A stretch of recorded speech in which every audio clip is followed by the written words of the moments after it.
మైపరిచే రాజమౌళి గారు మన మధ్య ఉండటం చాలా సంతోషం. వారు మనతో వారి సాక్ష్యాన్ని తెలియజేస్తూ కోరుతాం.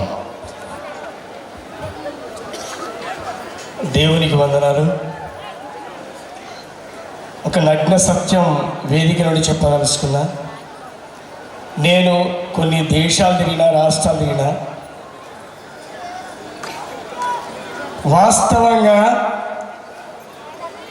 ఇలాంటి మన క్రీస్తు ఏ పండగ వచ్చినా పాస్టర్లు దేవుని బిడ్డలు నాయకులను పిలుస్తారు, కానీ నాయకుడే క్రీస్తు బిడ్డలను పిలుచుకుంటాడు. ఇక్కడ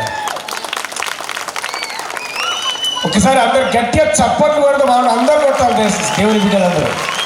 ఎందుకంటే అంత గొప్ప దాతృత్వం, మంచి మనసున్న మనిషి, నాయకుడు నేను ఇంతవరకు చూడలేదు. చాలా చోట్ల తిరుగుతూ ఉన్నా, కానీ అది గొప్పదనం, ఆయనకు దేవుడిచ్చినటువంటి గొప్ప వరం. అందుకే కావచ్చు ఆయన చల్లని మనసుకు నీళ్ళ మంత్రినిచ్చాడు దేవుడు. ఆయన చల్లని మనసుకు నీళ్ళ మంత్రినిచ్చాడు. అలాగే వచ్చిన వేదికపై ఉన్న పెద్దలందరికీ, పాస్టర్లందరికీ, దేవుని బిడ్డలందరికీ శిరస్సు ఉంచి నమస్కరిస్తున్న దేవుని నామములో. అల్పుడనైన నేను దేవుడు మీ ముందు నా సాక్ష్యాన్ని పంచుకోవడానికి ఇది రెండవసారి అవకాశం కల్పించడం, వీడికి రావడం. నాకు ఇంతటి చక్కటి అవకాశం కల్పించింది మా అన్న విక్టర్ అన్న. ఆయన 2 రాష్ట్రాల్లో చాలా పెద్ద కార్యక్రమాలు చేస్తారు. వారి ఆశీస్సులతోటి, మంత్రి గారి ఆశీస్సులతోటి నాకు ఈ అవకాశం కల్పించడం చాలా గొప్ప విషయంగా భావిస్తూ, అయితే ఏమన్నాడంటే జనాలందరూ కూర్చొని మాటలు వింటున్నారు కదా, కొద్దిసేపు నవ్వించు అన్నారు.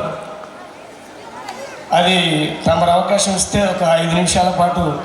Thank you sir. నేను జబర్దస్త్లో 400 ఎపిసోడ్లు చేశాను ఈటీవీలో, తర్వాత మా టీవీలో చేశా, ఎన్టీవీలో చేశా, తర్వాత ఒక 40 సినిమాల దగ్గర చేశా. కానీ ఎన్ని వేదికలు ఎక్కినా దేవుని బిడ్డలతో పంచుకుంటే ఆనందం అది అంతా ఇంత కాదు, అది చెప్పలేని ఆనందం. Happy Christmas. ఓకే, నేను అందరూ పంచులతో నవ్వించాను, నేను పాటలతో నవ్వించాను. అది ఎలా అంటే పూర్తి మన క్రైస్తవానికి అపోజిట్. ఎవరు అందరూ బాగానా? నా పాటలు ఎలా ఉంటాయి అన్న? ఆర్కెస్ట్రా. మీ అందరికీ నమస్కారం. దేవుడు నేను పాడే పాటలు ఊరు ఉమ్మేసిన, పెళ్ళం కుమ్మేసిన, ఉన్నది అమ్మేసిన, ఫుల్లుగా మందేసిన. ఊరు ఉమ్మేసిన, పెళ్ళం కుమ్మేసిన, ఉన్నది అమ్మేసిన, ఫుల్లుగా మందేసిన, ఉన్న బార్లన్నీ మూసేసిన, ఊరు వాడంతా తిరిగొచ్చిన, మందు వాసనను పసిగట్టిన, కడుపు నిండా ఫుల్లుగా కొట్టిన, ఊరు ఉమ్మేసిన, పెళ్ళం కుమ్మేసిన. ఎలా ఉంది పాట? దేవుని పాటలు కూడా ఇట్లా పోగండి మీరు. ఇంకా చాలా పాటలు ఏంటి, ఇదే కదా నా కదా, ఒకరోజు కూడా మందు లేంది గడవదు కదా, నా కంటి పాప ముందర ఓ క్వార్టర్ ఉంటే చాలుగా, బీరు పొంగినట్టుగా మనస్సు పొంగిపోతిగా, ఓ లెమను తెచ్చి పిండగా, ఓ ఆలు చిప్స్ నమలగా, మైకంలో తేలగా, తాగుబోతులందునా కదా, పచ్చి తాగుబోతుల సాగదా. ఇలా పాడుకుంటా అంటే ఒక అతను వచ్చాడు, ఏమయ్యా తాగొచ్చావా అన్నాడు. నేనన్నా తాగి రాలే, మరి వచ్చినాకనే తాగినా అన్నా. ఇది క్రైస్తవ మీటింగు, ఈ చుట్టుపక్కల కనపడుతుంది. ఎవరు? నువ్వే. ఓకే, నేను ఈ చుట్టుపక్కల ఉండను, సెంటర్లో ఉంటా అన్నా. ఆయన అన్న కడుపులో గుద్దితే గుండె పగిలిపోవాలని. ఒరే తాగిపోతున్నాడా, ఇక్కడ గుద్దితే ఇక్కడ ఎలా పగులుతుంది రాను. నేను చెప్పా, మరి ఇక్కడ తాగితే అంత ఎట్ట కదులుతుంది? హలో, మీరెవరు అన్నా. మేము కళాకారులు ఉన్నాడు. నవ్వా. కళాకారులు ఉండి నవ్వుతున్నామంటారు, తాగుపోతాడు అన్నాడు. అరే నేను అంబాసిడర్ కారు చూసినా, ఇన్నోవా కారు చూసినా, మారుతి కారు చూసినా, ఈ కళాకారులు ఎందుకు అంటే, అరే మేము పాటలు పాడతాం, పద్యాలు పాడతాం. అబ్బా నేను కూడా పాడతాను. ఏ పాడరా అంటే నేను పాడే పద్యం. ఈ ఏరియాలో మహానుభావులు పుట్టిన ఏరియా ఇది, గొప్ప కళాకారులు ఉన్న ఏరియా. నేను పద్యం పాడాను. బ్రతి విస్కీ రెండు నొక్క పోలిక నుండు, నా స్టైలే. బ్రతి విస్కీ రెండు నొక్క పోలిక నుండు, తాగి తాగి చూడ రుచుల చాడవేరు, స్టప్పులందు పీసుల కిక్కు వేరేయా, నాశనౌజు మామ. బా ఓ అంటాను. నాశనౌజు మామ తాగి తొందరగా పోదామా.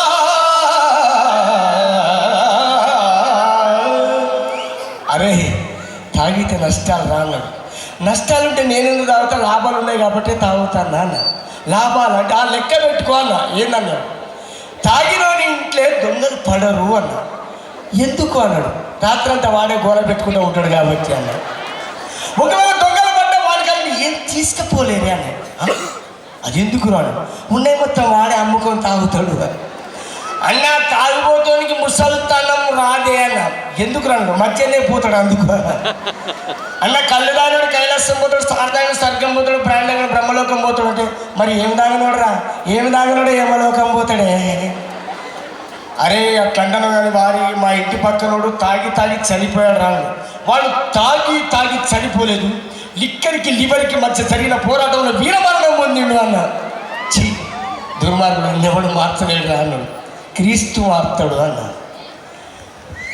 ఇలా నేను కొన్ని స్కిట్లతోటి పాటలతోటి నవ్విస్తూ ఇలా చేస్తూ మీ అందరి అభిమానం పొందొచ్చు. కానీ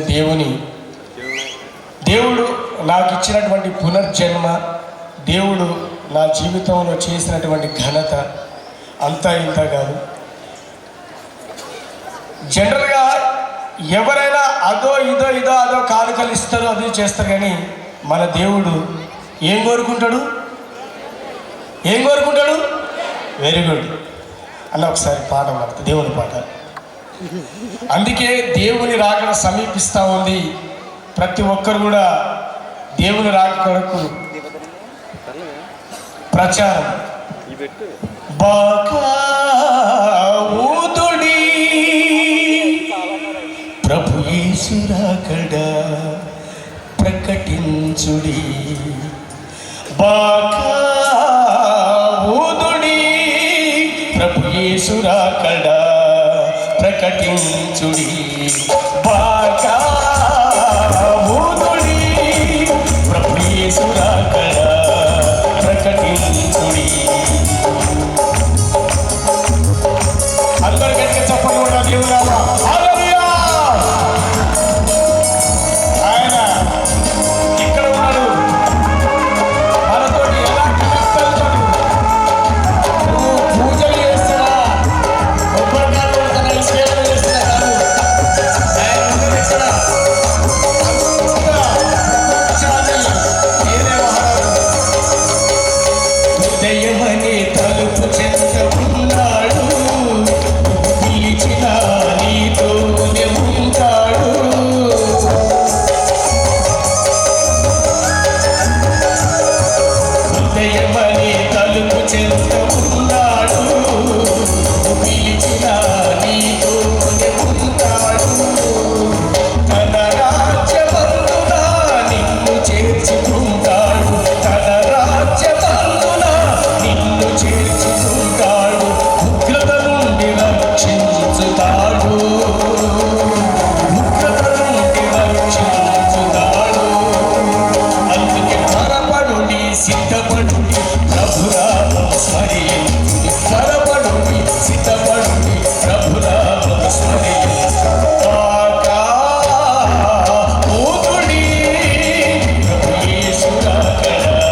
కాల్చబడును, అగ్ని చేత భూమి కాల్చబడును.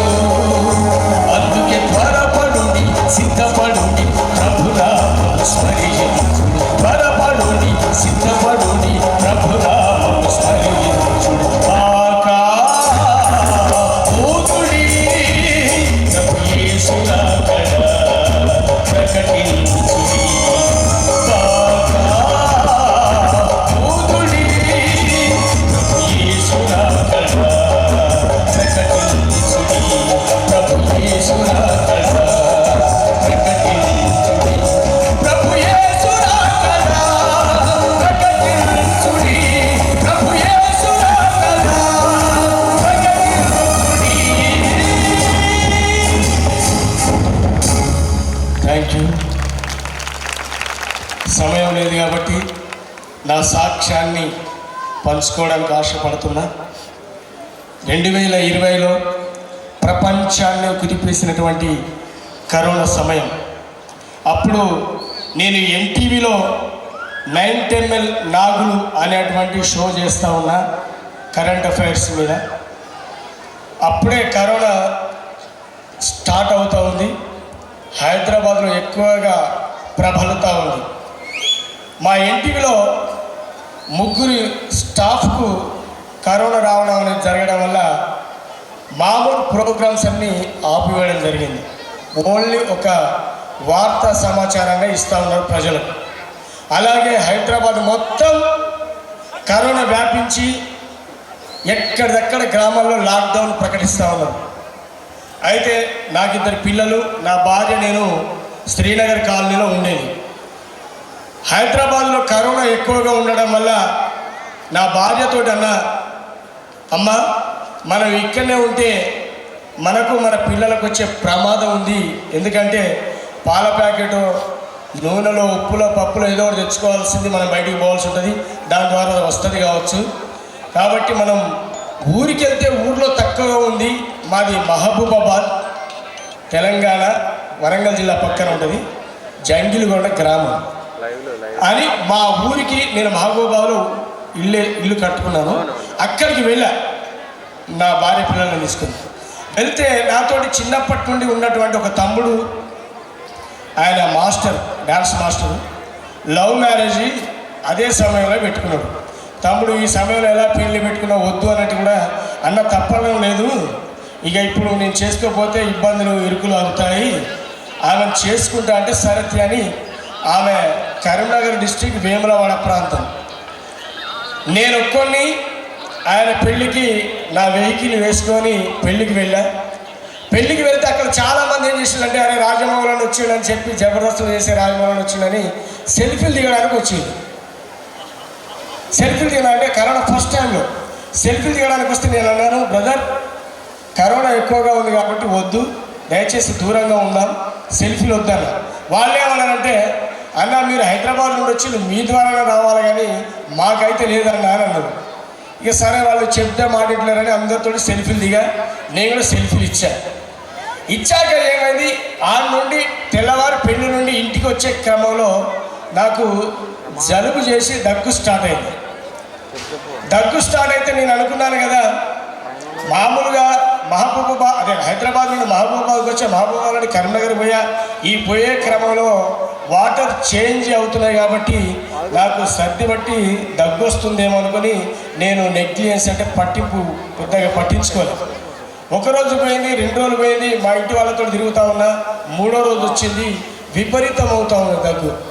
కషాయాలు మామూలుగా మెడిసిన్ అవి వేసుకుని తగ్గట్లే. నా భార్య ఒకసారి డాక్టర్ గారికి పోయి చెకప్ చేయించుకోండి, కరోనా ఎక్కువగా ఉంది అంటే, నాకు కరోనా అట్లాంటిది ఏమీ లేదు. ఎందుకంటే కరోనా సింటమ్స్ ఎట్లుంటాయి, వాసన రాదు, నాలుక రుచి ఉండదు, అసలు జ్వరం ఉంటుంది, విపరీతమైన తలనొప్పి ఉంటాయి, ఇవన్నీ ఏమి లేవు. నాకు ఓన్లీ ఒక దగ్గు వస్తుంది. సరతి అని డాక్టర్ గారికి వెళ్తే ఆయన వైరల్ ఫీవర్, నీకు బ్లడ్ ప్లేట్స్ తక్కువ ఉన్నాయి, నేను కొన్ని మెడిసిన్స్ ఇస్తే ఒక 5 రోజులకు, ఒక 3 రోజుల పాటు వాడు, తర్వాత తగ్గుతుంది, లేకపోతే తగ్గకపోతే మనం రాండి ఒకసారి టెస్ట్ చేద్దాం, స్కానింగ్ ఇద్దాం అన్నాడు.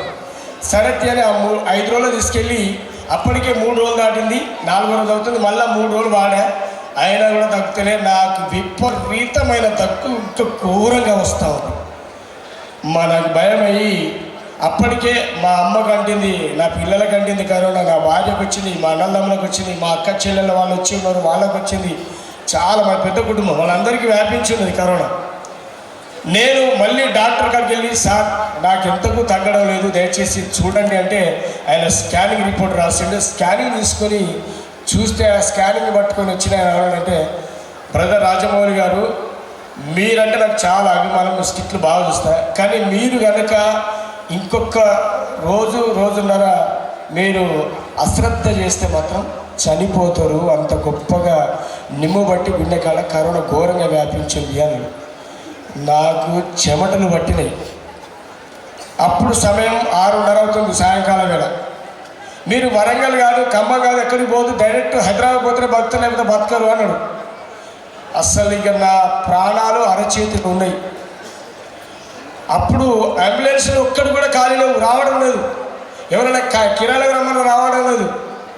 నేను అంతసేపు కారు నడుపుకుని ఎట్లా అని బాధపడుతుంటే మా అన్న కొడుకు దేవుడు నమ్ముకున్న బిడ్డే, బాబాయ్ నేను నడుపుతా, నేను వస్తా అంటే, బిడ్డ నేను ఇంతసేపు పట్టుకున్నారు ఆ కారణం, వద్దు అన్న ఏం కాదు బాబాయ్ నీకంటే ఎక్కువ ఏం కాదు, మా కరోనా వచ్చినాయి కాదు అని చెప్పి తను మాస్క్ పెట్టుకుని బ్లౌజ్ దొరుకుని కారు మీద కూర్చున్నాడు సీట్లో, డ్రైవర్ సీట్లో. మా బావ పాస్టర్ రత్నరాజు గారు ఆయన కూడా, నేను కూడా వస్తా బైబిల్ చదువుకుంటూ నీతో పాటు అక్కడ దాకా హాస్పిటల్ కంటే, వద్దు బావా నేను ఇంతసేపు ముందు సీట్లో కూర్చొని నీకు వస్తానంటే, ఏమీ కాదు దేవుని నామమున నేను వస్తానని ఆయన ముందు సీట్లో కూర్చొని ఆయన బైబిల్ చదువుకుంటూ ఆయన స్టార్ట్ చేసిండు.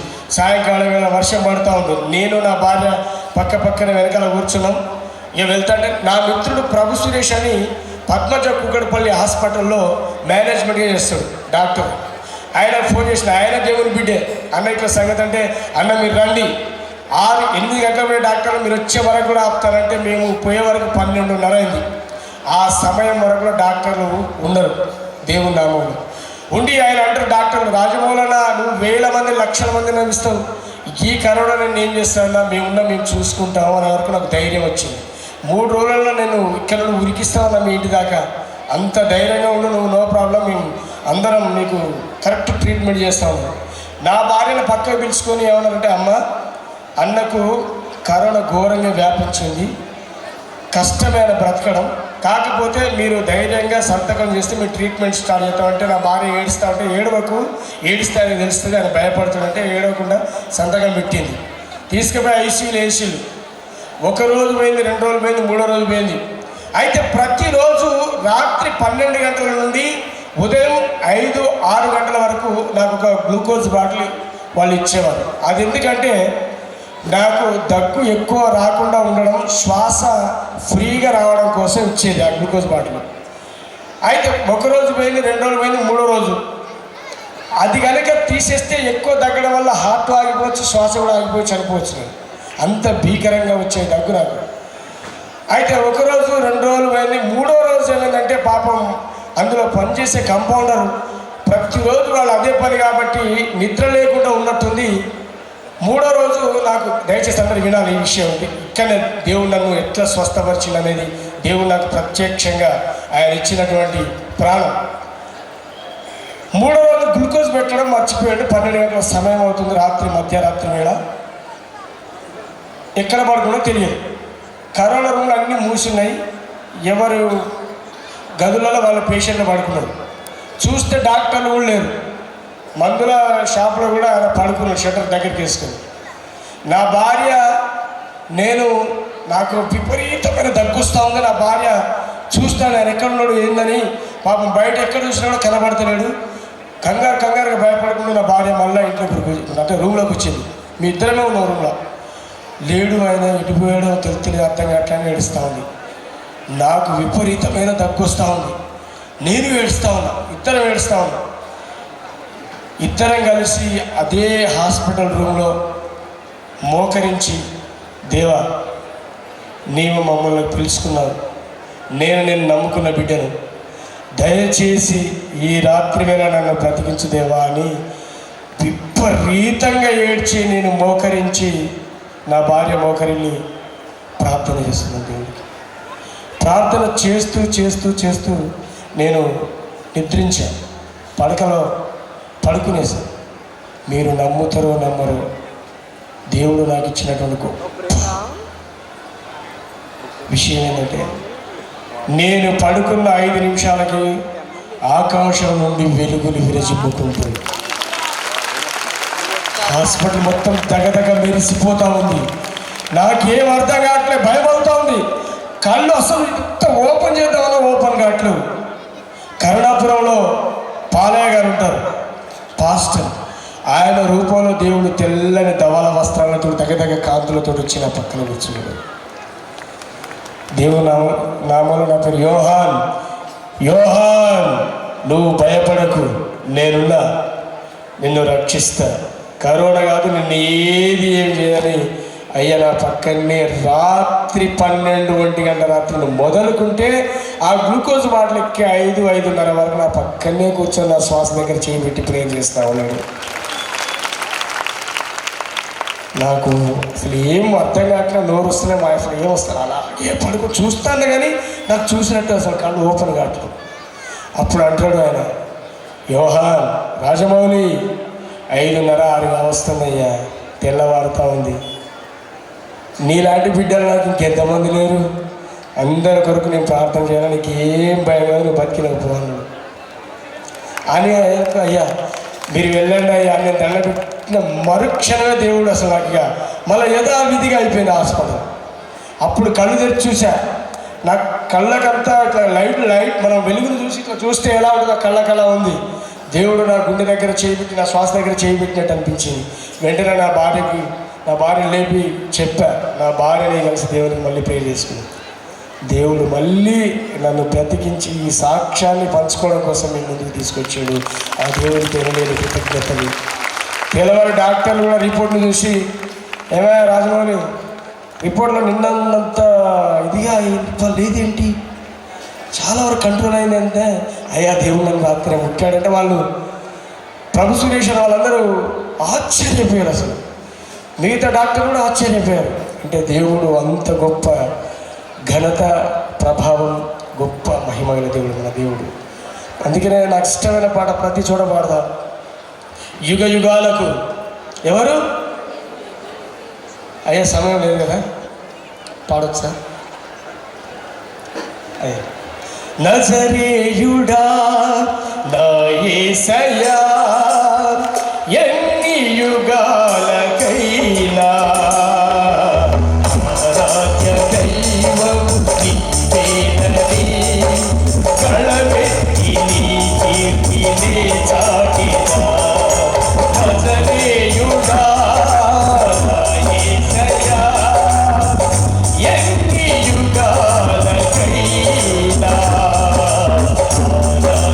దైవం నీవే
అందరికీ సకల శుభములు కలగజేయాలని కోరుకుంటూ క్రీస్తు నామంలో అందరికీ మరొక వందనాలు తెలియజేస్తున్నాను.